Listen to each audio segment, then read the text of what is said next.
Corona के ताजा हालात पर पीएम मोदी 13 जनवरी को समीक्षा बैठक करेंगे। प्रधानमंत्री नरेंद्र मोदी 13 जनवरी को सभी राज्यों के मुख्यमंत्रियों के साथ वर्चुअल बैठक करेंगे। मीटिंग में बढ़ते संक्रमण को रोकने पर मंथन किया जाएगा। साथ ही वैक्सीनेशन को लेकर चर्चा होगी। इससे पहले भी पीएम ने बैठक लेकर वैक्सीनेशन में तेजी लाने के निर्देश दिए थे। मकर संक्रांति पर भी कोरोना का साया गहराता जा रहा है। गाइडलाइंस के मुताबिक इस बार हरिद्वार में श्रद्धालु हर की पौड़ी पर गंगा स्नान नहीं कर पाएंगे। उस दिन किसी को भी हर की पौड़ी क्षेत्र में प्रवेश करने की अनुमति नहीं मिलेगी। हरिद्वार के डीएम विनय शंकर पांडे ने श्रद्धालुओं से उस दिन गंगा स्नान पर स्नान करने की रोक लगाई है। पतंगबाजी के लिए गुजरात राज्य के गृह विभाग की ओर से जारी अधिसूचना के मुताबिक किसी भी सार्वजनिक स्थान, खुले मैदान या फिर सड़कों पर पतंग उड़ाने के लिए लोगों के एकत्रित होने पर रोक रहेगी। वहीं दूसरे जगहों पर रहने वाले मेहमानों, दोस्तों या रिश्तेदारों को समारोह के लिए आवासीय परिसरों में प्रवेश नहीं दिया जाए। इसके अलावा छत पर या सोसाइटी में डीजे और लाउडस्पीकर के उपयोग पर भी रोक रहेगी।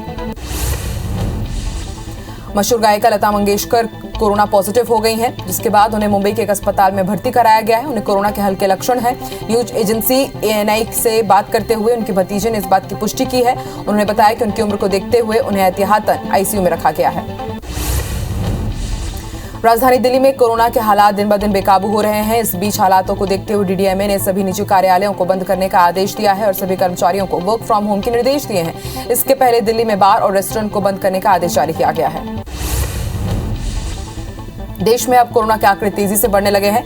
देश में 24 घंटे के अंदर कोरोना के 1,68,000 नए मामले सामने आए हैं। इस दौरान 69,959 मरीज ठीक होकर डिस्चार्ज हुए। वहीं पिछले 24 घंटे में 277 मरीजों की मौत हुई है। अब देश में कोरोना के कुल एक्टिव केसेस की संख्या 8,21,000 के पार पहुंच गई है। आईआईटी कानपुर के मैथमेटिक्स और कंप्यूटर साइंस के प्रोफेसर मनिंद्र अग्रवाल का कहना है कि फरवरी की शुरुआत में देश में तीसरी लहर का पीक आ सकता है। तब रोजाना 4 से 8 लाख तक केस दर्ज होने की आशंका है। उनका यह भी कहना है कि 15 मार्च के आसपास देश में तीसरी लहर खत्म होने की संभावना है। देश में ओमिक्रॉन मरीजों की संख्या बढ़ती ही जा रही है। देश में पिछले 24 घंटे में ओमिक्रॉन के 428 नए मरीज मिले हैं, जिससे कुल मरीजों का आंकड़ा अब बढ़कर 4,461 तक जा पहुंचा है। सबसे ज्यादा केस महाराष्ट्र में मिले हैं। स्वास्थ्य मंत्रालय के मुताबिक ओमिक्रॉन के 4,461 मरीजों में से 1,711 मरीज ठीक होकर घर लौट चुके हैं। देश में अब बूस्टर डोज भी लगाया जा रहा है। देश में कल सोमवार को 9,85,285 लोगों ने बूस्टर डोज लगवाए। केंद्र सरकार की ओर से स्वास्थ्यकर्मी, फ्रंटलाइन वर्कर्स और 60 साल से ज्यादा उम्र के लोगों को बूस्टर डोज लगाया जा रहा है। पहले दिन ही बुजुर्गों ने वैक्सीनेशन अभियान में बढ़ चढ़कर हिस्सा लिया और बूस्टर डोज लगवाया। देश में वैक्सीनेशन का काम तेजी से आगे बढ़ रहा है। देश में वैक्सीनेशन का आंकड़ा 152 करोड़ 93 लाख को पार कर गया है, जिसमें 89 करोड़ 19 लाख से ज्यादा लोगों को पहला डोज और 63 करोड़ 64 लाख से ज्यादा लोगों को दोनों डोज लग चुके हैं। वहीं मध्य प्रदेश में 10 करोड़ 59 लाख और छत्तीसगढ़ में 3 करोड़ 16 लाख से ज्यादा लोगों ने कोरोना की वैक्सीन लगवा ली है। छत्तीसगढ़ में कोरोना के मामले तेजी से बढ़ते जा रहे हैं। प्रदेश में 24 घंटे के अंदर कोरोना के 4,120 नए कोरोना मरीजों की पहचान हुई है, जिससे प्रदेश में एक्टिव मरीजों की संख्या 19,222 पहुंच गई है। वहीं 4 मरीजों की मौत भी हुई है। साथ ही 358 मरीज ठीक होकर डिस्चार्ज हुए हैं। सबसे ज्यादा रायपुर में 1185 और दुर्ग में 479 नए मरीज मिले हैं। बस्तर जिले में संक्रमण की रोकथाम के लिए नाइट कर्फ्यू का आदेश जारी कर दिया गया है। कलेक्टर रजत बंसल ने रात 9 बजे से सुबह 6 बजे तक नाइट कर्फ्यू के आदेश जारी किए हैं। वहीं सिनेमाघर, मॉल में सीमित संख्या में प्रवेश मिलेगा। इस दौरान इमरजेंसी सेवाएं जारी रहेंगी और बाहर से आने वाले यात्रियों को कोरोना टेस्ट करवाना पड़ेगा। सीएम शिवराज सिंह चौहान ने सभी जिला कलेक्टर्स को स्कूली बच्चों को लेकर रिपोर्ट पेश करने के निर्देश दिए हैं। मिली जानकारी के मुताबिक 3 से 4 दिनों के बाद इस विषय में फैसला हो सकता है। वहीं संक्रमण की तीसरी लहर की दस्तक के बाद से ही बच्चे लगातार पॉजिटिव पाए जा रहे हैं। बता दें कि राजधानी भोपाल में पिछले 10 दिनों में 136 बच्चे संक्रमित पाए गए हैं। इंदौर में एक बार फिर से कोरोना का संक्रमण बढ़ता ही जा रहा है। शहर में कोरोना मरीजों की संख्या में तेजी से इजाफा हो रहा है। पिछले 24 घंटे में एक बार फिर से कोरोना के आंकड़ों ने बड़ी छलांग लगाई है। इंदौर में 948 कोरोना पॉजिटिव मिले हैं। वहीं इंदौर में तेजी से बढ़ रहे मरीजों के बीच संक्रमण दर अब 9.52% तक जा पहुंची है। मध्य प्रदेश में पहले दिन 63,000 लोगों को बूस्टर डोज लगा। हेल्थ वर्कर्स को 65% और फ्रंटलाइन वर्कर्स को 49% और सीनियर सिटीजन्स को 7% बूस्टर डोज लगा है। राजधानी भोपाल में सबसे ज्यादा 5,715 बूस्टर डोज लगे हैं। बूस्टर डोज के लिए अलग से रजिस्ट्रेशन की जरूरत नहीं है। दोनों डोज लगने के बाद 9 महीने की अवधि पूरा करने के बाद लोगों को बूस्टर डोज लगाया जा रहा है। ग्वालियर जिले में सिंधिया ने कोरोना के हालात पर समीक्षा बैठक की और बैठक में सांसद विवेक नारायण, प्रभारी मंत्री तुलसी सिलावट भी मौजूद रहे। साथ ही जिला कलेक्टर, एसपी, संभाग आयुक्त भी बैठक में मौजूद रहे। इस दौरान कोरोना नियंत्रण करने पर सुझाव को लेकर चर्चा की गई।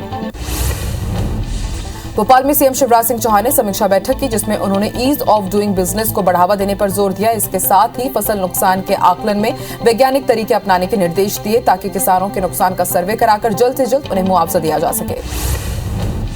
शिवराज सरकार ने प्रदेश के बेरोजगार युवाओं को रोजगार देने और स्वरोजगार से जोड़ने के लिए मेगा प्लान तैयार किया है। प्रदेश में 12 जनवरी को रोजगार और स्वरोजगार दिवस मनाया जाएगा। इस एक दिवसीय कार्यक्रम में 3 लाख लोगों को रोजगार दिलाने का लक्ष्य रखा गया है। भोपाल के कुशाभाऊ ठाकरे कन्वेंशन सेंटर में इसे लेकर राज्य स्तरीय कार्यक्रम आयोजित किया जाएगा। मध्य प्रदेश में ओलावृष्टि से 1 लाख हेक्टेयर से अधिक क्षेत्र में रबी की फसलें प्रभावित हुई है। सरकार आरबीसी के अनुसार सहायता राशि किसानों को उपलब्ध कराएगी। हालांकि ये सहायता उन किसानों को मिलेगी जिनकी फसल को कम से कम 25% नुकसान हुआ हो। वहीं 50% से अधिक क्षति पर 100% नुकसान मानकर मुआवजा दिया जाएगा। बजट की तैयारियों को लेकर सीएम भूपेश बघेल की मैराथन बैठक लगातार जारी है। आज दूसरे दिन भी सीएम ने कवासी लखमा प्रेमसाय सिंह टेकाम के साथ बजट को लेकर चर्चा की। साथ ही वन, आवास और पर्यावरण विभाग को लेकर मंत्री अकबर से भी बजट पर मंथन किया। छत्तीसगढ़ शिक्षा विभाग द्वारा छात्रों को मिड डे का सूखा राशन न देकर नगद पैसे देने का फैसला लिया गया है। शिक्षा विभाग के अधिकारी छात्रों की स्कूलवार जानकारी लेकर छात्रों और उनके परिजनों के खातों में पैसे ट्रांसफर करेंगे। बता दें कि बढ़ते संक्रमण को देखते हुए छात्रों की सुरक्षा के लिए ये निर्णय लिया गया है। भोपाल नगर निगम ने बाल विहार मैदान के आसपास दुकानों का निर्माण कराना शुरू कर दिया है, जिसकी वजह से मैदान का क्षेत्रफल छोटा हो रहा है। वही मैदान के अंदर कॉम्प्लेक्स बनाने की योजना का बच्चों ने विरोध करते हुए प्रदर्शन किया। इस दौरान बच्चों ने निगम को काले झंडे भी दिखाए।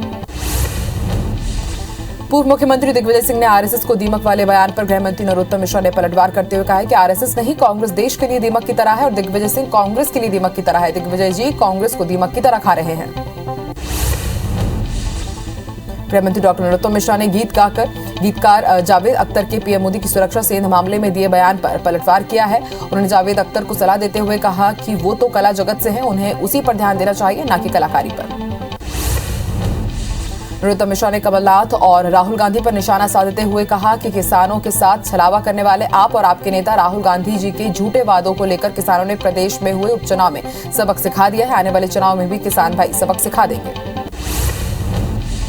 ग्वालियर की जीवाजी में यूनिवर्सिटी में धारा 52 लगाने की मांग को लेकर एनएसयूआई ने आज उग्र प्रदर्शन किया। प्रदर्शन एनएसयूआई प्रदेश अध्यक्ष मंजुल त्रिपाठी की अगुवाई में हुई। एनएसयूआई कार्यकर्ता बैरिकेड तोड़कर यूनिवर्सिटी के अंदर घुसने का प्रयास कर रहे थे। इस दौरान पुलिस ने प्रदर्शनकारियों पर लाठीचार्ज किया।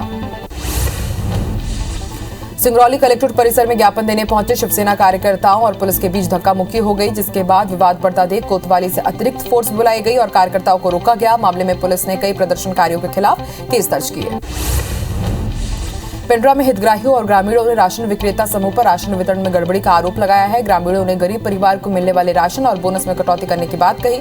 मामले में ग्रामीणों ने राशन विक्रेता समूह को हटाने को लेकर कलेक्टर और खाद्य विभाग को शिकायत की, जिसके बाद जांच का आश्वासन दिया गया। भोपाल में एक महिला का फल विक्रेता के ठेले से फल फेंकते हुए वीडियो तेजी से वायरल हुआ। सड़क पर खड़ी कार को हल्का सा टच होने पर महिला ने गुस्से में फल वाले के सारे फल सड़क पर उठाकर फेंक दिए। महिला भोपाल की निजी यूनिवर्सिटी की प्रोफेसर बताई जा रही है। आईबीसी 24 की खबर का असर हुआ है। कलेक्टर ने कार्रवाई की बात कही है। कोरबा में मोरगा के पास हुए सड़क हादसे में एएसआई समेत 4 पुलिसकर्मी घायल हो गए हैं। सभी अपचारी बालिका को अंबिकापुर छोड़कर आ रहे थे, तभी अचानक गाड़ी अनियंत्रित होकर पेड़ से टकरा गई। बहरहाल सभी की हालत खतरे से बाहर बताई जा रही है। बताया जा रहा है कि सभी पुलिसकर्मी दर्री थाने में पदस्थ हैं। अनूपपुर जिले में अमरकंटक ताप विद्युत केंद्र चचाई प्लांट की ट्रेन हादसे का शिकार हो गई। बताया जा रहा है कि ट्रेन आज सुबह 8 बजे कोयला लेकर प्लांट जा रही थी, तभी मेन गेट के पास लोको पायलट का ब्रेक लगाते ही इंजन के पीछे का हिस्सा इंजन के ऊपर चढ़ गया। हादसे में लोको पायलट की मौत हो गई। मुरैना में आरक्षक ने अपनी ही पत्नी की गोली मारकर हत्या कर दी। बताया जा रहा है कि आए दिन पति पत्नी में विवाद होता रहता था, जिसके कारण आरक्षक ने पत्नी को मौत के घाट उतार दिया। मामले में कोतवाली थाना पुलिस ने आरोपी पति को गिरफ्तार कर जांच शुरू कर दी है। शिवपुरी जिले की पुलिस ने एटीएम काट कर चोरी करने वाले 2 शातिर बदमाशों को गिरफ्तार किया है। आरोपियों के पास से 6,20,000 नगद, गैस कटर और अन्य सामान बरामद किए हैं। दरअसल एटीएम से 42 लाख रुपए चोरी होने के बाद लगातार पुलिस बदमाशों की तलाश कर रही थी।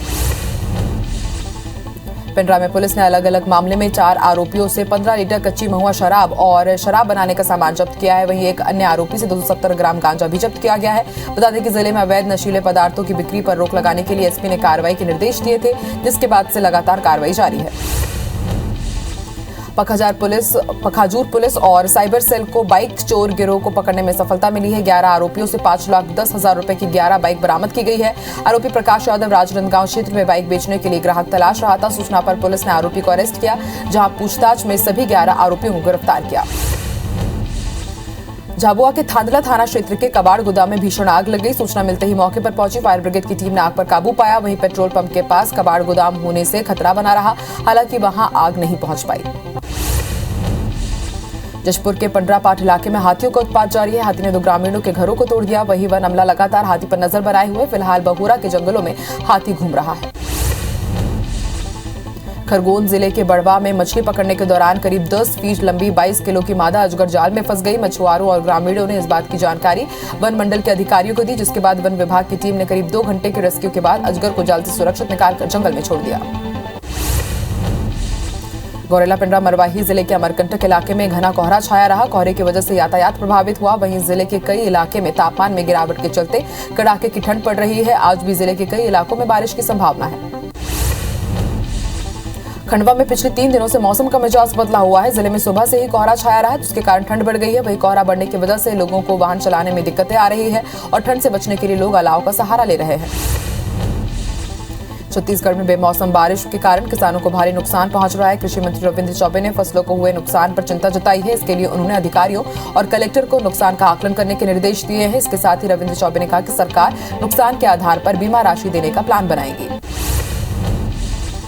कवर्धा में मौसम बदलने की वजह से बादल छाए हुए हैं। जिले में आज सुबह से ही बारिश के बाद घना कोहरा छाया रहा, जिसके कारण लोगों को गाड़ी चलाने में परेशानी हुई। वहीं रबी की फसल चना, अरहर, सरसों और गेहूं की फसलें खराब होने लगी हैं।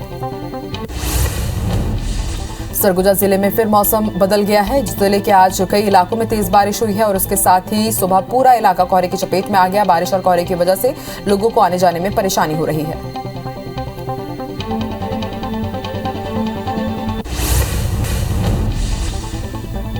नरक का दरवाजा नाम से जाने वाली तुर्कमेनिस्तान की करीब 50 साल से धधक रही मीथेन गैस की खाई को बंद किया जाएगा। हर साल बड़ी तादाद में टूरिस्ट इस जगह को देखने आते हैं। देश के राष्ट्रपति ने आदेश दिया है कि इस टूरिस्ट साइट को बंद कर दिया जाए। सरकार का मानना है कि इस आग की वजह से आसपास के लोगों की सेहत पर असर पड़ रहा है, पर्यावरण को भी नुकसान हो रहा है। मुरैना जिले के पुलिस में पदस्थ आरक्षक ने सरकारी बंदूक से गोली मारकर अपनी पत्नी की हत्या कर दी। परिजनों ने बताया कि पति पत्नी दोनों में चरित्र शंका के चलते काफी लंबे समय से विवाद चल रहा था। सूचना पर कोतवाली थाना पुलिस मौके पर पहुंची और आरोपी हनीफ खान को हथियार सहित गिरफ्तार किया। बलरामपुर जिले में बुजुर्गों को पेंशन की राशि लेने के लिए कड़ी मशक्कत करनी पड़ रही है। दरअसल तत्कालीन जिला कलेक्टर ने सभी पेंशनधारियों का खाता पंजाब नेशनल बैंक में खोल दिया है, लेकिन बैंक का ब्रांच जिला मुख्यालय में है। ऐसे में बुजुर्गों को पेंशन निकालने में दिक्कत आ रही है। अफगानिस्तान में सोमवार दोपहर हुए एक बम ब्लास्ट में 9 बच्चों की मौत हो गई, जबकि 4 गंभीर रूप से घायल हुए हैं। ये ब्लास्ट पाकिस्तान और अफगानिस्तान बॉर्डर पर हुआ है। तालिबान गवर्नर ऑफिस ने बयान जारी कर घटना की पुष्टि की। चीन के बीजिंग में अगले महीने शीतकालीन ओलंपिक होना है। ओमिक्रॉन के कहर को देखते हुए चीन अब नए प्लान पर काम कर रहा है। इसके लिए राजधानी के करीब के शहर तियानजिन के 1,40,00,000 निवासियों के परीक्षण की तैयारी कर ली गई है। घातक ओमिक्रॉन वेरिएंट के 2 मामले सामने आने के बाद ये बड़ा कदम उठाया जा रहा है। बता दें कि तियानजिन और बीजिंग के बीच रोजाना हजारों लोग यात्रा करते हैं। अमेरिका में 31 वर्षीय स्टार एमजे रॉड्रिगेज ने गोल्डन ग्लोब जीतने वाली पहली ट्रांसजेंडर अभिनेत्री बन गई है। उन्हें गोल्डन ग्लोब्स में नेटफ्लिक्स शो पोस्ट शो के लिए उनके प्रदर्शन के लिए सर्वश्रेष्ठ टेलीविजन अभिनेत्री का उन्हें पुरस्कार दिया गया। पिछले साल भी रॉड्रिगेज ने पहली ट्रांस कलाकार के रूप में मुख्य अभिनय की कैटेगरी में शामिल होकर इतिहास रच दिया था।